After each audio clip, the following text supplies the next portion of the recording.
우리는 교회를 위해 기도합니다. 그런데 나의 교회는 영적으로 건강할까요? 혹시 나의 교회가 영적으로 무너지고 있다면 나는 그것을 알아차릴 수 있을까요? 오늘 우리 교회의 건물은 여전히 서 있고 예배는 계속되고 사람들은 모이고 있지만 우리는 거기에 머무르는 것이 아니라 나의 교회가 건강한지를 점검해야 합니다. 왜냐하면 어떤 교회는 영적으로 무너지고 있을 수도 있기 때문입니다. 성경은 하나님께서 세우신 공동체가 영적으로 무너지는 순간들을 여러 차례 보여줍니다. 이스라엘 백성은 성전을 가지고 있었지만 마음으로는 하나님을 떠났고 바리새인들은 율법을 철저히 지키는 것처럼 보였으나 예수님께서는 그들을 외식하는 자들이라고 책망하셨습니다. 이 말씀은 겉모습은 신앙을 가진 것처럼 보였지만 내면은 이미 붕괴되고 있던 사람들의 모습을 보여줍니다. 오늘 말씀은 우리의 교회가 영적으로 무너지고 있는지를 확인하는 방법을 살펴보려고 합니다. 이는 단순히 문제를 지적하려는 목적이 아니라 교회가 본래의 모습을 회복하고 건강한 공동체를 세우기 위해 점검해야 할 부분을 깨닫기 위함입니다. 이제 교회가 무너지고 있다는 4가지 증거를 살펴보며 우리가 다시 하나님 앞에서 무엇을 바로잡아야 할지를 살펴보겠습니다. 첫째, 무너진 교회는 하나님의 임재보다 시스템이 중요하게 여깁니다. 하나님의 임재는 교회의 본질이고 중심이 되어야 합니다. 교회가 교회로서 존재하는 이유는 하나님께서 함께 하시기 때문입니다. 그러나 어떤 교회는 조직화되고 행정과 운영이 강조되면서 하나님보다 시스템과 구조를 더 중요하게 여기기도 합니다. 하나님을 예배하기 위해 모인 공동체인데 어느 순간 절차의 완전함과 운영의 매끄러움을 우선시하는 모습을 중요하게 여길 수 있는 것입니다. 성경에서도 이러한 모습이 등장합니다. 이스라엘 백성은 성막과 성전을 중요하게 여겼는데 어느 순간 성전 자체를 하나님보다 중요하게 여기는 잘못을 범하게 됩니다. 예레미야 시대의 이스라엘은 우상을 섬기며 하나님을 떠났으면서도 성전이 자신들에게 있기 때문에 자신들은 안전하다라고 생각했습니다. 결국 그들은 하나님의 임재를 잃었고 하나님께서는 성전을 무너뜨리게 됩니다. 이것은 하나님의 임재보다 시스템을 우선시하였던 이스라엘의 결과였습니다. 오늘날 어떤 교회들도 하나님을 예배하는 것보다 시스템과 운영을 더 집중하기도 합니다. 행정이 원활히 돌아가고 예배 순서가 깔끔하며 부서가 체계적으로 운영되는 것에 너무 집중을 합니다. 하지만 이러한 완벽한 시스템이 하나님의 임재를 의미하는 것은 아닙니다. 그럴 때 우리는 나의 교회가 무엇에 더 신경을 쓰고 있는지를 돌아볼 필요가 있습니다. 우리 교회는 음향 상태나 설교의 전달력, 진행의 매끄러움에 집중하고 있는지 아니면 하나님께 마음을 집중하고 있는지를 돌아보아야 합니다. 교회에서 행사나 사역을 준비할 때 하나님께 기도하며 은혜를 구하기보다 효율성과 인간적인 판단에 더욱 의존하고 있는지를 돌아보아야 합니다. 또한 교회의 출석 인원이나 재정의 규모를 중요하게 여기는지 아니면 성도들의 영적 성장과 하나님과의 친밀함을 더욱 중요하게 여기는지를 돌아보아야 합니다. 물론 교회에서 시스템과 운영은 중요합니다. 하지만 아무리 완벽한 시스템과 운영 방식이 있다고 하더라도 그것이 하나님 임재를 대신할 수 없다는 사실을 우리는 잊지 말아야 합니다. 교회의 본질은 건물이나 운영 방식에 있는 것이 아니라 하나님께 예배드리고 하나님의 임재를 경험하는 데 있는 것입니다. 오늘날 우리의 교회는 어떤 모습입니까? 예배당이 있고 프로그램이 원활히 운영되고 행정이 체계적으로 관리되고 있더라도 그곳에 하나님의 임재가 있는지를 돌아보아야 합니다. 만약 교회에서 시스템과 운영 방식이 모든 것의 중심이 되어버린다면 우리 교회는 외형은 유지되지만 실제로는 무너지고 있는 교회가 될 가능성이 높을 것입니다. 그럴 때 우리는 프로그램의 완벽함보다는 하나님의 역사하심을 추구해야 합니다. 우리는 질서 있는 운영보다는 하나님의 임재를 소망해야 합니다. 오늘 우리 교회의 모습은 어떠한지를 돌아보기 원합니다. 우리 교회가 시스템과 절차를 유지하기보다 먼저 하나님을 예배하며 하나님의 임재를 경험하는 공동체가 되기를 원합니다. 오늘 우리가 시스템보다 하나님의 임재가 중요하다는 사실을 기억하기를 원합니다. 무너진 교회에서 나타나는 두 번째 모습은 말씀이 보다 개인의 생각과 감정이 기준이 되는 것입니다. 하나님의 말씀은 교회의 기초이며 신앙의 기준이 되어야 합니다. 하지만 어떤 교회는 말씀보다 개인의 생각이나 감정이 더 우선시되기도 합니다. 혹시 나의 교회가 하나님의 말씀 대신에 나는 이렇게 생각합니다. 제 감정은 이 상황을 받아들이기 어렵습니다. 와 같은 말들을 자주 한다면 이 모습은 교회가 무너지고 있다는 증거입니다. 신앙생활의 본질은 하나님의 말씀을 듣고 그 말씀을 따라 살아가는 것입니다. 그런데 그 말씀이 있어야 할 자리에 나의 의견과 감정이 대신하고 있다면 우리는 심각한 영적 위기를 맞이할 수 있을 것입니다. 사사시대에서 이스라엘 백성들은 하나님의 말씀보다 자신의 소견에 오른 대로 행동하였습니다. 하나님은 이스라엘 백성들에게 명확한 계명을 주셨고 그 계명을 따라 살라고 하였습니다. 하지만 이스라엘 백성들은 하나님의 말씀보다 자신의 판단과 감정을 더 중요하게 여기었고 그 결과는 개인의 위기만이 아니라 나라와 민족이 무너지는 비극적인 결과를 맞이하게 되었습니다. 오늘날 어떤 교회들은 중요한 결정을 내릴 때 하나님의 뜻을 먼저 구하기보다 사람들의 의견을 더 중요하게 여기기도 합니다. 교회에 있어서 중요한 방향을 정할 때 어떤 교회는 성경의 원칙을 따르기보다 세상의 트렌드와 유행을 따르고 있을 것입니다. 그럴 때 우리는 나의 교회가 무엇을 중심에 두고 있는지를 돌아보아야 합니다. 만약 나의 교회가 하나님의 말씀이 아닌 사람들의 생각을 더 중요하게 여기고 있다면 그 결과는 심각한 위기로 다가올 것입니다. 그리고 사람의 생각을 중심에 둔 결과는 사사시대와 다르지 않을 것이라는 것을 기억해야 합니다. 건강한 교회는 하나님의 말씀을 중심에 둔 공동체입니다. 우리는 사람의 생각과 감정을 뛰어넘어 하나님의 뜻을 가장 중요하게 여기는 공동체가 되어야 합니다. 그렇다면 우리는 어떻게 하나님의 말씀을 중심에 둔 공동체가 될 수 있을까요? 말씀을 중심에 둔 공동체가 되기 위해서는 먼저 말씀을 배우는 것을 멈추지 않아야 합니다. 말씀을 알지 못하면 결국 자신의 생각이 기준이 될 가능성이 큽니다. 그럴 때 우리는 하나님의 말씀을 읽고 묵상하며 내 감정보다는 하나님의 뜻을 따르는 삶의 훈련을 꾸준히 해야 합니다. 그리고 우리는 말씀을 배우는 것으로 끝나는 것이 아니라 말씀대로 사는 훈련을 해야 합니다. 신앙은 단순한 지식이 아니라 실제 삶이 되어야 합니다. 그럴 때 때로는 말씀이 내 경험이나 생각과 다를 때도 있지만 우리는 말씀에 순종하는 자세를 가져야 합니다. 오늘날 우리는 교회가 무너지는 이유가 하나님의 말씀보다 개인의 생각과 감정이 앞서기 때문이라는 것을 기억해야 합니다.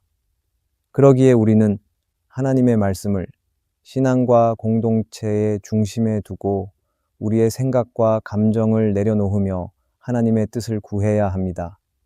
오늘 우리 교회가 말씀을 기준으로 삼기를 바랍니다.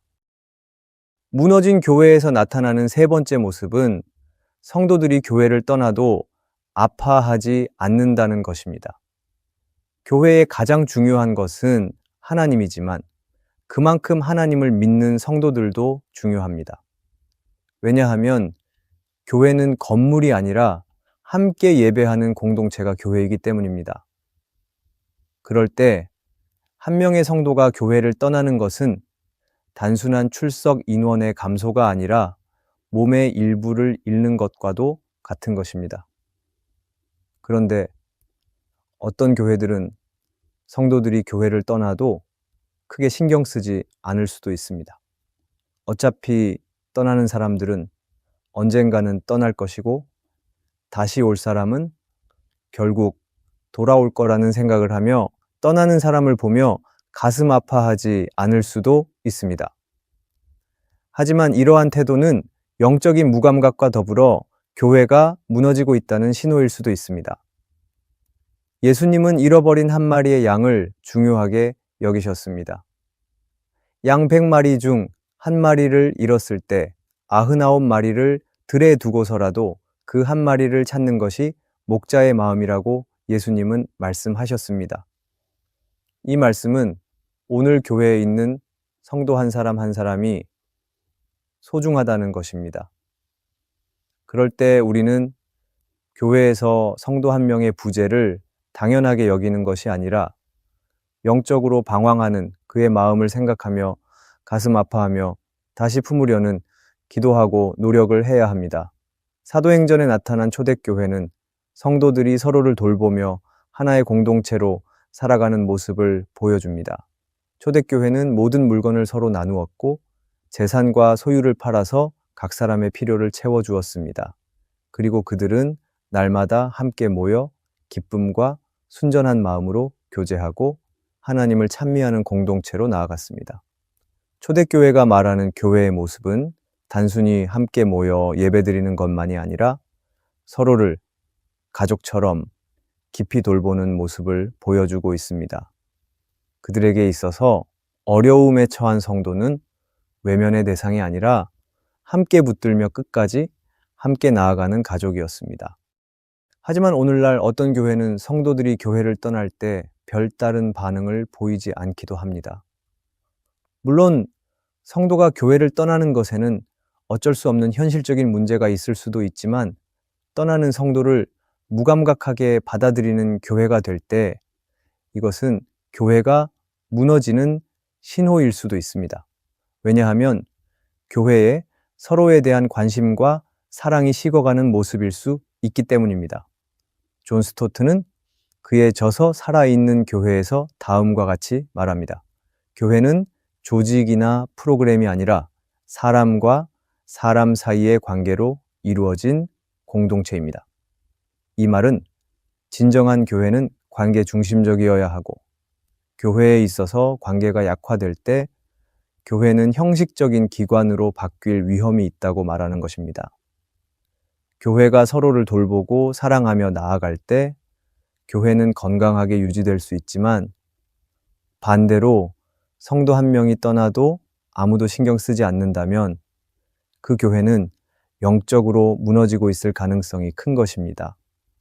교회는 조직적 관리와 프로그램을 중요하게 여기는 것이 아니라 성도 한 명 한 명을 중심으로 여기는 관계의 공동체로 세워져야 합니다. 교회는 성도 한 사람을 소중히 여기고 그들의 어려움에 관심을 가지며 떠난 성도들을 다시 품을 수 있는 교회가 되어야 합니다. 이것은 초대교회가 보여준 진정한 공동체의 모습이고 오늘날 교회가 다시 회복해야 할 본질적인 가치입니다. 우리가 무너진 교회는 성도들이 교회를 떠나도 아파하지 않는다는 것을 기억하며 성도 한 사람 한 사람을 소중히 여기는 공동체가 되기를 바랍니다. 무너진 교회에서 나타나는 네 번째 모습은 성도의 영적 성장보다 외적인 성장에 집중하는 것입니다. 교회는 단순한 조직이 아니라 하나님의 나라를 이 땅에 이루어가는 영적 공동체입니다. 따라서 교회의 가장 중요한 목표는 성도가 영적인 성장을 이루는 것에 있습니다. 하지만 어떤 교회는 영적인 성장보다 외적인 성장에 더 많은 관심을 둡니다. 물론 교회가 외적으로 성장하는 것이 나쁜 것이 아닙니다. 하지만 외적인 성장만 중요하게 여긴 나머지 성도의 영적 성장을 놓치고 있다면 결국 그 교회는 영적으로 무너질 수밖에 없습니다. 창세기 11장에 나타난 바벨탑 사건은 세상의 성공과 목표를 중요하게 여긴 사람들의 모습을 보여줍니다. 그때 사람들은 하나님을 떠난 채 세상적으로 성공하려 했습니다. 그들은 자신의 이름을 높이고 더 강한 공동체를 이루기 위해 탑을 쌓았습니다. 하지만 하나님은 그들의 계획을 기뻐하지 않으셨고 결국 그들이 쌓아 올린 탑은 무너지고 말았습니다. 이 모습이 우리에게 말하는 것은 하나님 없이 이루어진 성장은 결국 오래 갈 수 없음을 말하는 것입니다. 그리고 이 모습은 오늘날 교회에서도 같은 위험이 있을 수 있음을 경고합니다. 때로 교회는 교회가 더 커져야 한다는 목표와 더 많은 사람들을 끌어모아야 한다는 생각으로 인하여 더 좋은 건물을 지으려 합니다. 하지만 그 성장의 과정 가운데 성도들의 영적 성장을 잃어버린다면 이것은 하나님이 기뻐하시는 교회의 모습은 아닙니다. 오늘날 영적 성장이 없는 교회의 외적 성장은 위험할 수 있습니다.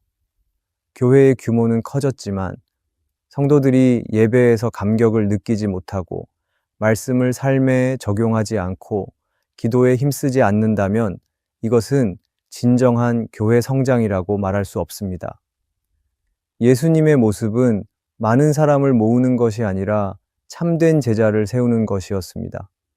예수님이 원하셨던 것은 단순히 많은 사람들을 모으는 것이 아니라 말씀을 배우고 순종하며 삶이 변화되는 제자였습니다. 그럴 때 오늘날 우리가 성도들이 말씀을 통해 변화되고 있는지, 신앙의 뿌리를 깊이 내리고 있는지, 그리고 삶 속에서 예수님을 닮아가는 모습이 나타나고 있는지를 돌아보아야 합니다. 교회는 단순히 건물이 아니라 살아계신 하나님의 임재가 머무는 곳입니다. 성도들이 모여 예배하며 말씀을 배우고 세상에 복음을 전하는 공동체라는 본질을 가지고 있어야 합니다. 오늘날 우리의 교회는 건강한 교회일 수도 있고 건강함을 잃어버리고 있는 교회일 수도 있습니다. 하지만 오늘 우리가 선택해야 할 것은 분명합니다. 그것은 교회가 무너지는 것을 방관하지 않고 하나님의 뜻에 따라 교회를 세우는 일이 우리의 사명이라는 것입니다. 존 스토트는 그리스도의 십자가에서 다음과 같이 말합니다.